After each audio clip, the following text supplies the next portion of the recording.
Hi, Dicken, and welcome, and thank you for joining me this afternoon as we talk about beyond trauma, from a deeper understanding of the human experience and how we create experience in the first place. And Dicken, I know you started your career out as a teacher in the school environment, and then was really interested in the well-being of the kids that you were teaching, and went on to study and get your doctorate in clinical psychology. And that's taken you on a journey into just about every area of society. You've been in business, mentoring CEOs, leadership, school environment, prisons, relationships. I don't think there's any area that you haven't touched on. And I've been doing some work here in South Africa through the iHeart program, which is innate health education and resilience training. And I work with youth in schools, sharing this principles-based understanding that we talk about. And the kids here, and it's not unique to South Africa by any means, but what I do find is there's a lot that these kids face. There's a lot that they have to deal with in their daily lives from a very young age, in terms of abusive situations, rape, suicide is right up there. They're losing parents through addictions. You know, we've got the gangs. So it just really feels that trauma is at the raw face of where a lot of youth are finding themselves. And I just really wanted to chat to you about some of the experience you've had in bringing hope to these individuals when it really just feels like it's tough. It's just tough out there. And we can't teach them enough. Well, it's not that we can't, but I know the work you do doesn't teach them tools and techniques how to manage the situations better, but you offer something that's a lot more hopeful. And so that's really what I wanted to talk about, is where this hopeful place can come, where this hopeful understanding that is the core of the iHeart program as well, but also the work that you've done. Well, thanks for having me talk to you about this. It's definitely something near and dear to me. As I started, as you mentioned, teaching high school, and I had so many kids come to talk to me about their problems and the difficult circumstance that they were dealing with or facing and wanting help. And so my whole career has become dedicated to what can we share with people or teach people that helps them, that empowers them and allows them to do better in terms of dealing with emotional pain, and do better in terms of responding to that in a way that's empowering. So that's how my career started, and that's what I've been doing ever since.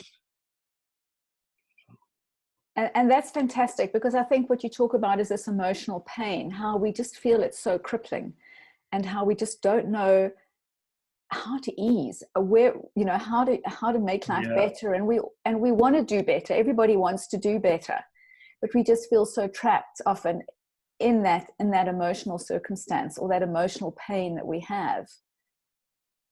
But there is an understanding, if we can just see it from a different perspective, if we can just see the nature of experience itself, there's something else that's happening that we just often don't know about. And we teach kids so much about geography and history and science and maths, but we just don't teach them about the psychological experience. Well, I sure wish I had known this when I was growing up. Me too.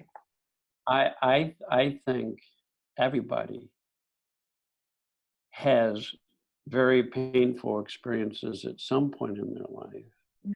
And then it takes a toll on us, or it can take a toll on us emotionally. So it's very helpful for any of us to learn how to become more resilient in the face of emotional pain.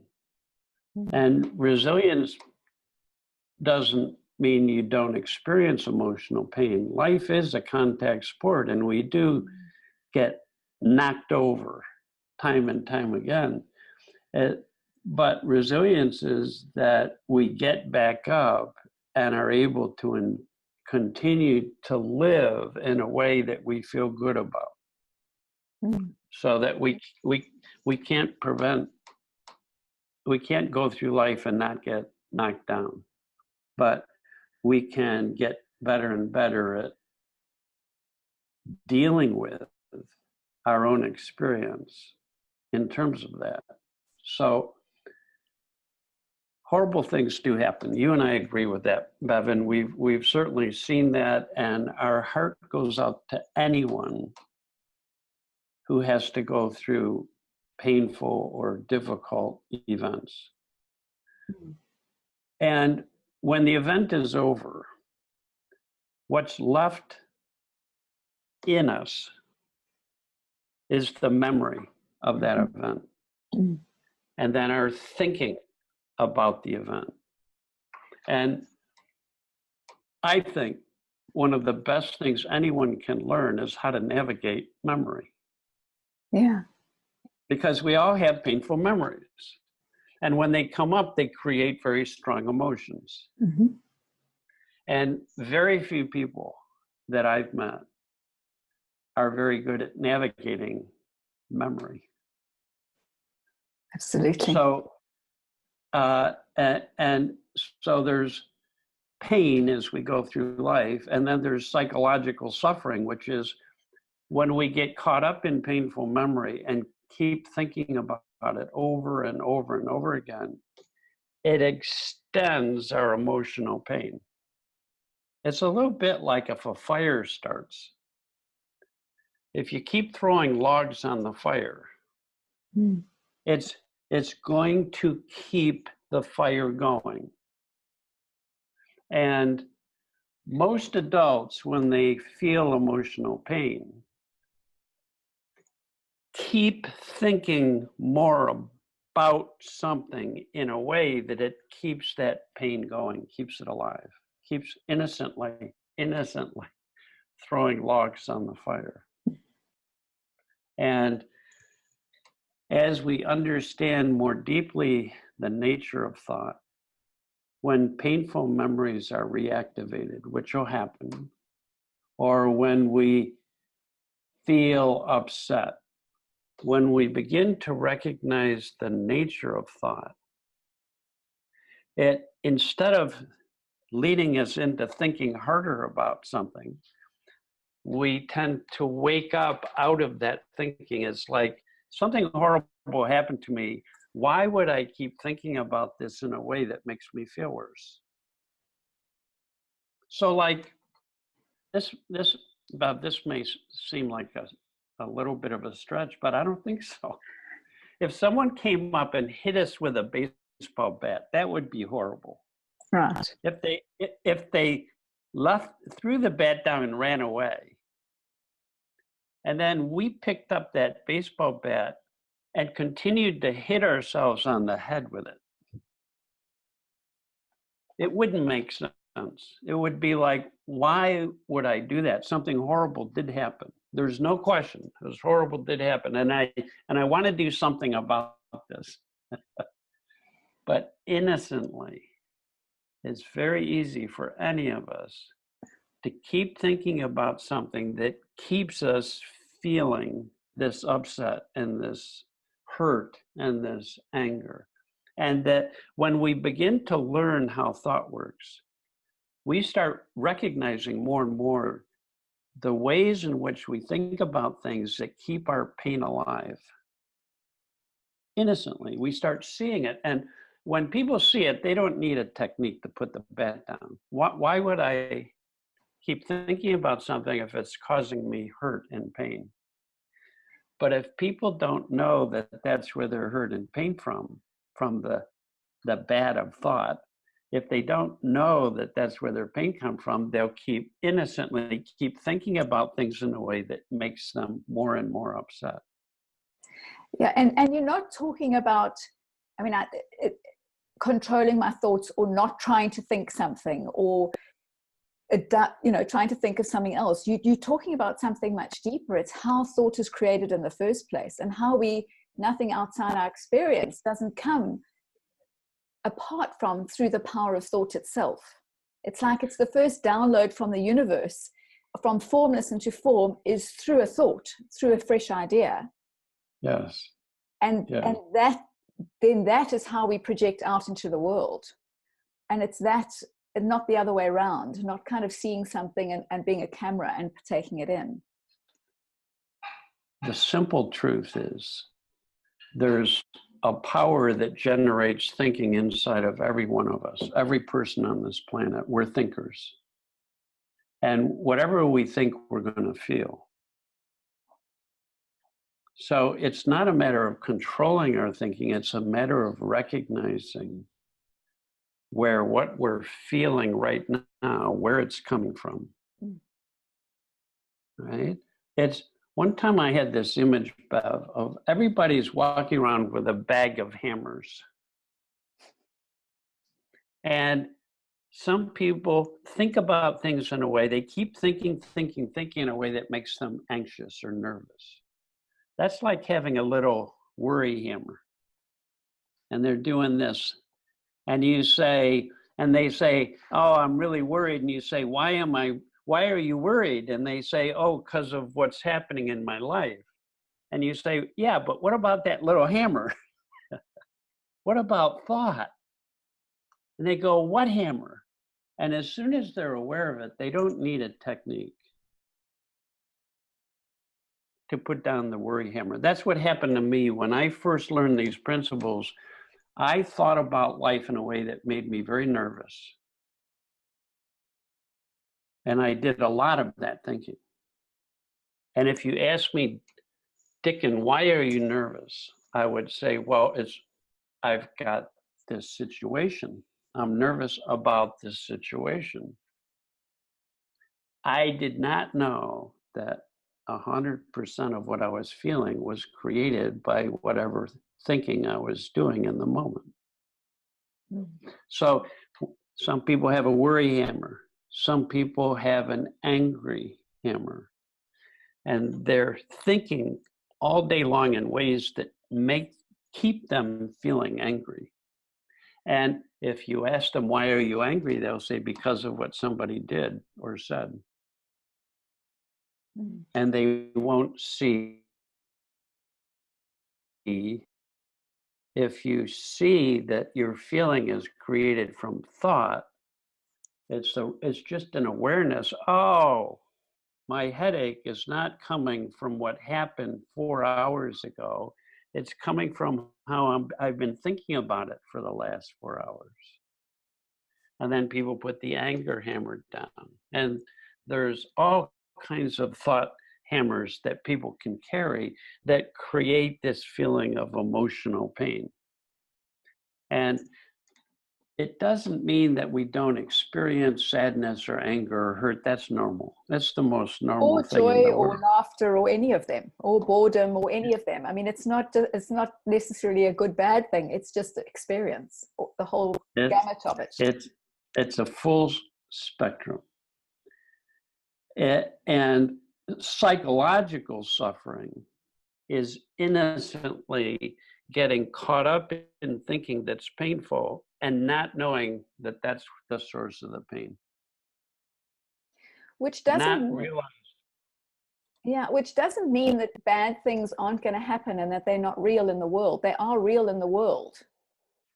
They are real. And I'm really, really sorry that people have to experience such horrible things in their life. It's very painful.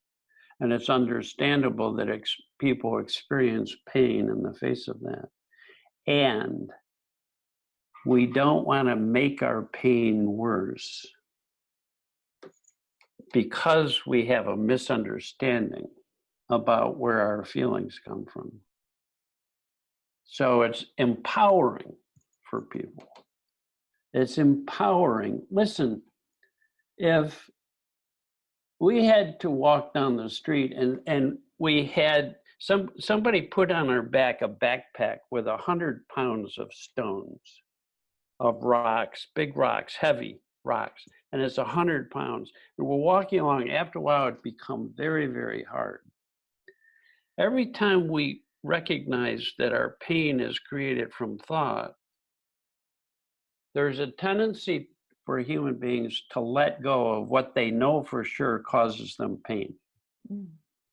So it's like setting down 5 pounds, and then 10 pounds, then 20 pounds. You still have to deal with life, but you're not so burdened psychologically. You're not so weighed down. You can see people. You can see me. If I'm caught up in my upset thinking, you can see that it looks like I'm burdened. People get tense and tight, and you can see them carrying a psychological burden. And you can see what happens when people begin to set down the thinking that burdens them. They become unburdened. Their posture changes. They become lighter. They feel freer. And in that freedom, they get new thinking that's very helpful to navigate all the horrible things in life. That's the good news. That's the good news. Because we don't become dumber, we become wiser. We become more street smart. It becomes harder to hurt us or pull off a con on us when our minds are clear, and we then have access to a deeper kind of knowing. So there's less reactivity, is what you're pointing to. There's less kind of needing to continue the fight, to maybe have blame, to guilt, to whatever comes up. You saying that we're getting fresh thinking, which makes sense for us individually. Yes. And we resolve it in whatever way without loading more stuff of guilt or anger or rage or blame and a whole lot of other stuff onto it.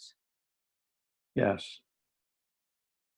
It's just a burden we're freer to deal with and take care of business. Freer to respond to difficult circumstances with more wisdom, more common sense. Dicken, and that's very empowering. Yeah, do you have an example of someone who has had a really traumatic scenario that you can share, how they came to see something and how they resolved it for themselves? I worked with a man who was mandated to see me from prison. And he was always getting arrested, always getting into fights. I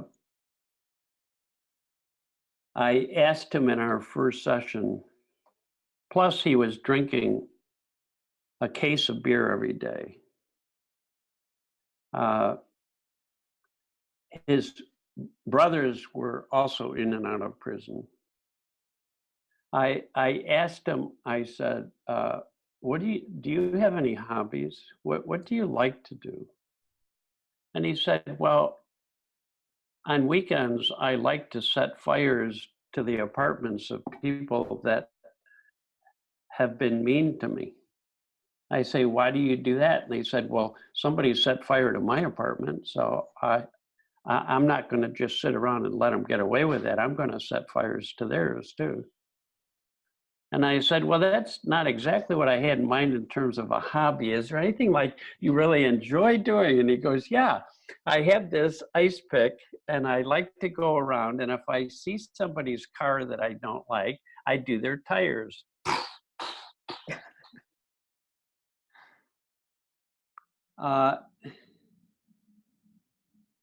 When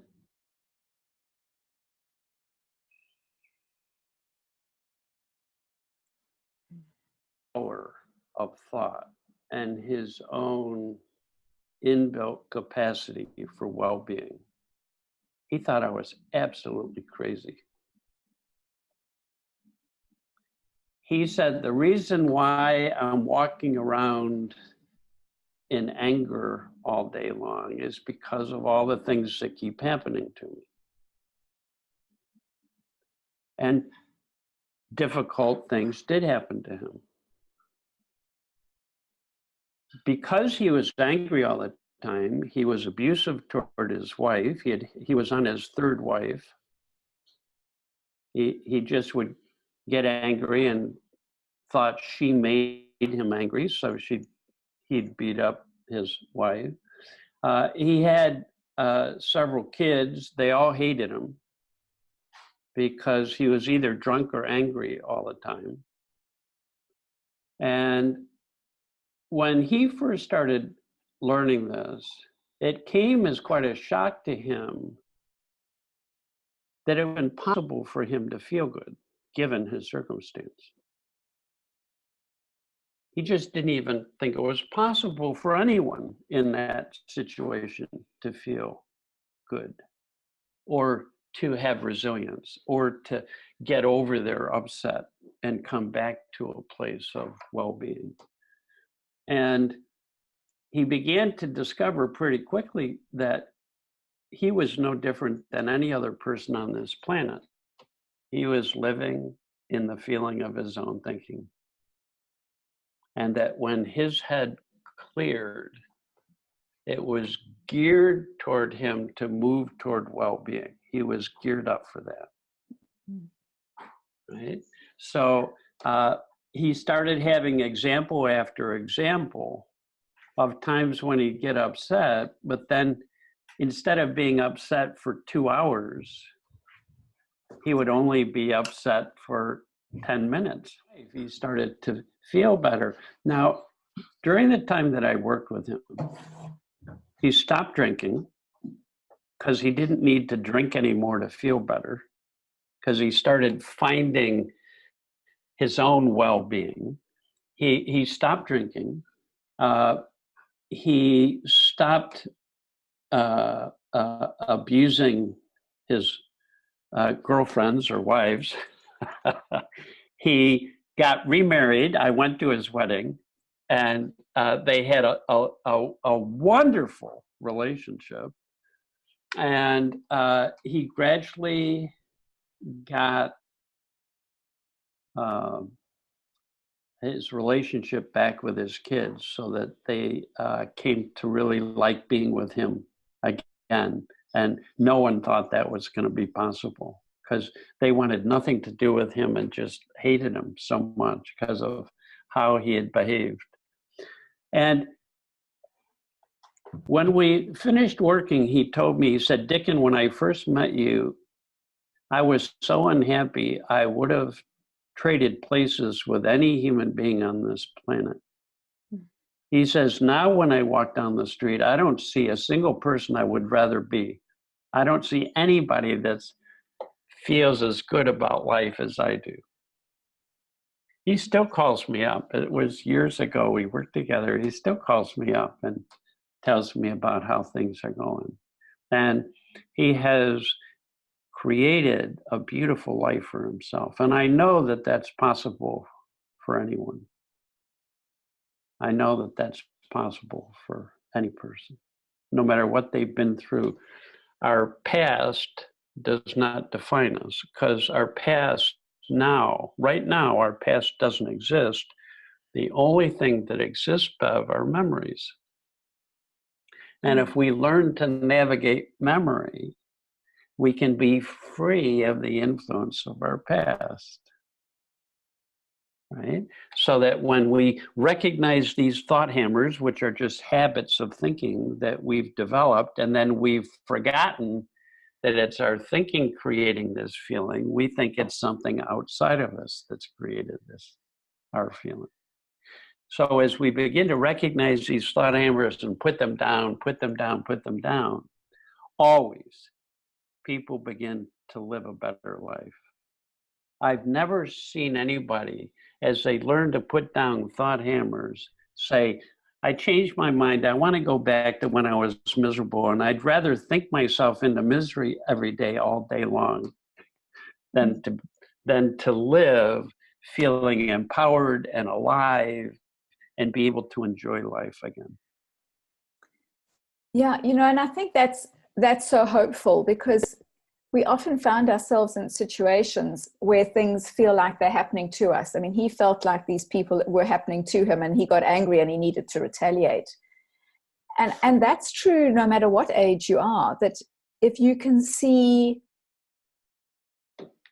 you'll get ideas. You know, even young kids seem to get ideas of how to get out of situations. Yes.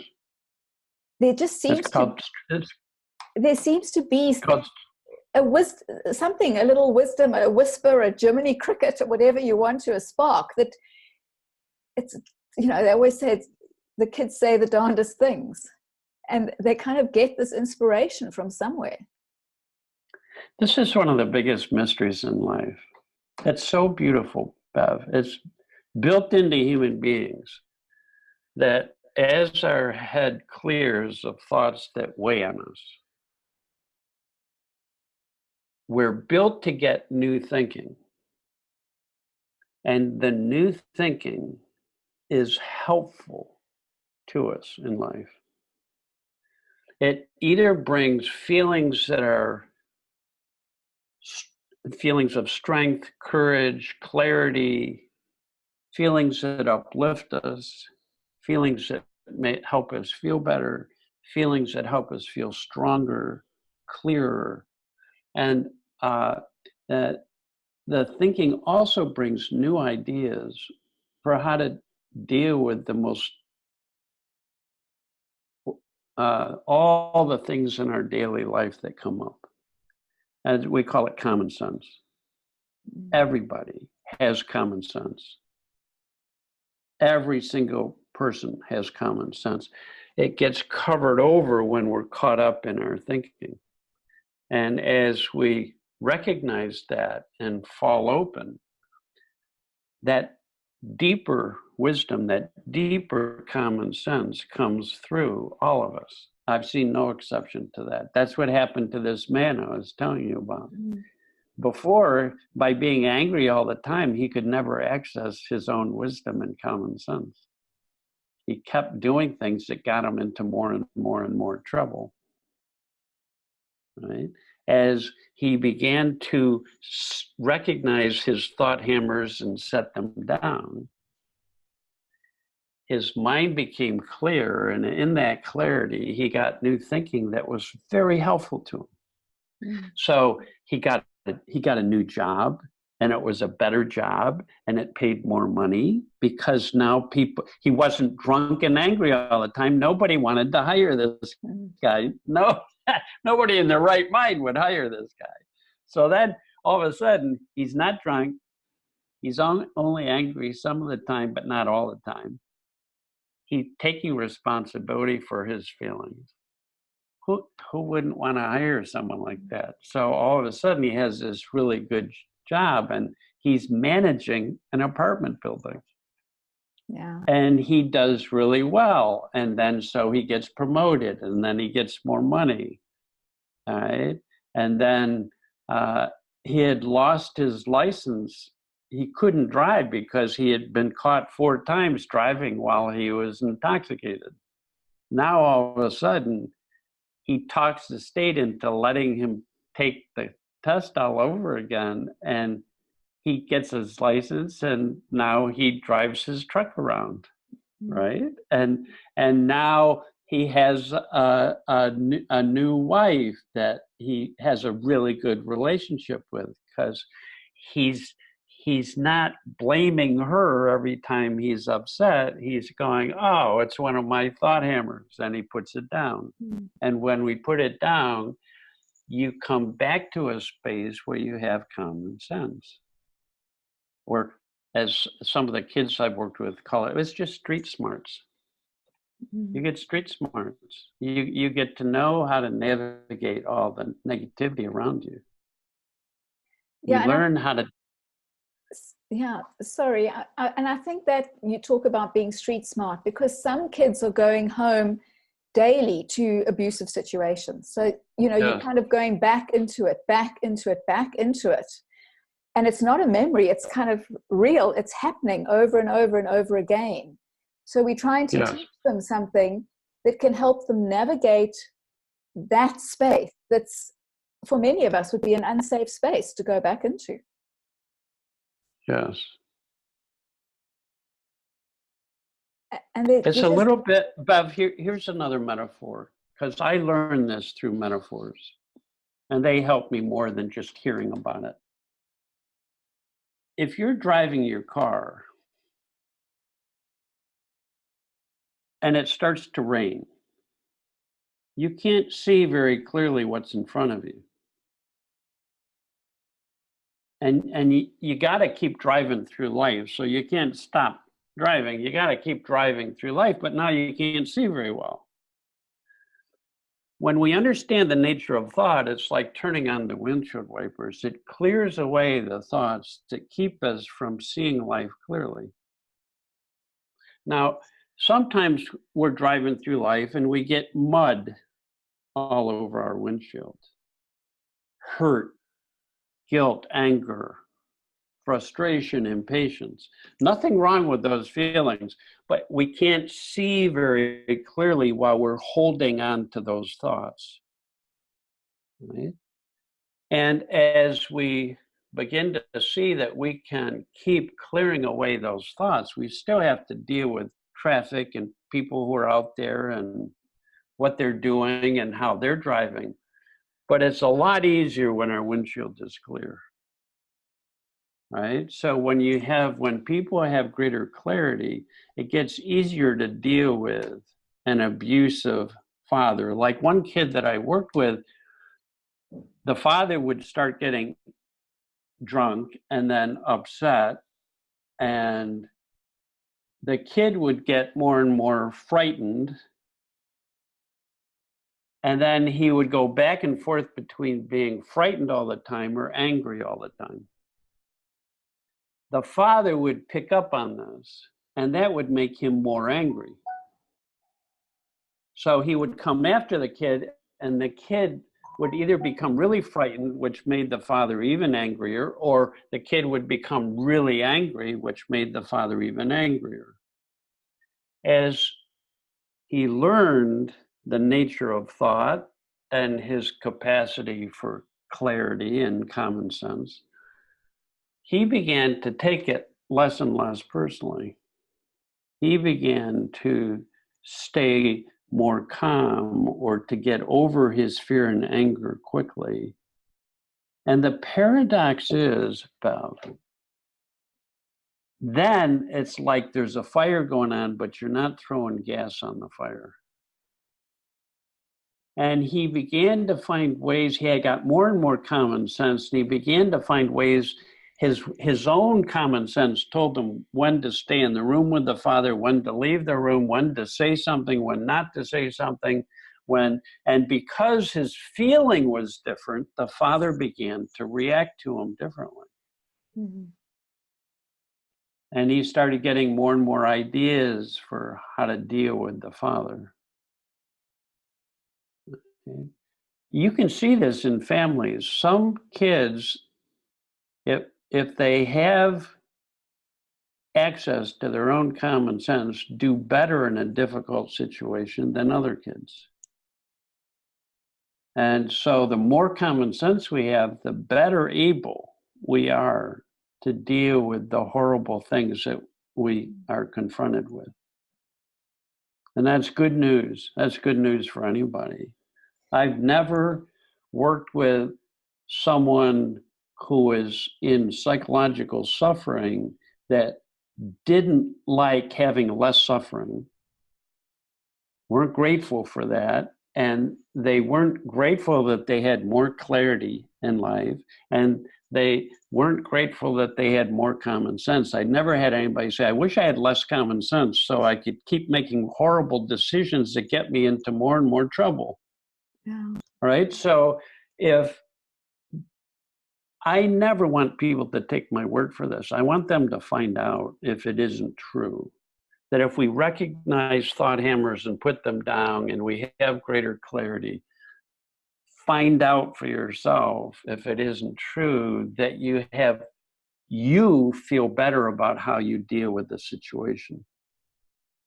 You feel stronger, clearer about how you're living your life. And find out that for yourself and see if it isn't true. Right?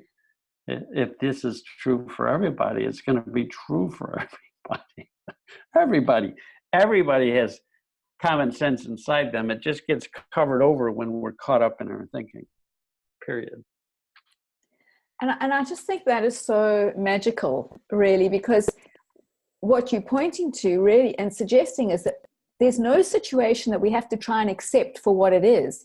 It's always hopeful. There's always more possibility in the situation when our thinking clears, when we can get some fresh ideas about it. It's not about having to accept anything or fix anything.